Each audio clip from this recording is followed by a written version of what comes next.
সময়ের সাথে আগামীর পথে এই স্লোগান নিয়ে এগিয়ে চলা জনপ্রিয় স্যাটেলাইট চ্যানেল এনটিভির ২৪তম প্রতিষ্ঠা বার্ষিকী উদযাপন করেছে জেদ্দা এনটিভি দর্শক ফোরাম।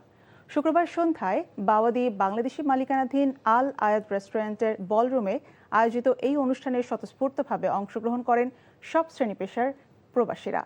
এনটিভি দর্শক ফোরাম জেদ্দার সভাপতি, Saudi Arab business and investors ফোরামের সভাপতি ও আলামিন গ্রুপের চেয়ারম্যান আলহাজ আব্দুর রহমানের সভাপতিত্বে এনটিভির জেদ্দা প্রতিনিধি মাসুদ সেলিমের সঞ্চালনায় প্রধান অতিথি ছিলেন বাংলাদেশ কনসুলেট জেনারেল জেদ্দার কমার্শিয়াল কাউন্সিলর সৈয়দা নাহিদা হাবিবা। এনটিভিকে শুভেচ্ছা জানান ইউসুফ দুবাসী, বাহারউদ্দিন বাদল, দেলার হোসেন, আব্দুল মালিক সহ অন্যরা। অনুষ্ঠানটি স্পন্সর করে মেজবান house, Al Ayat restaurant, Ayub first trading company, Bin mission travels, Suncity group, Nayan travels, Al Jahara consultancy, Yusuf travels এবং সুলতান মিডল ইস্ট ইমিগ্রেশন।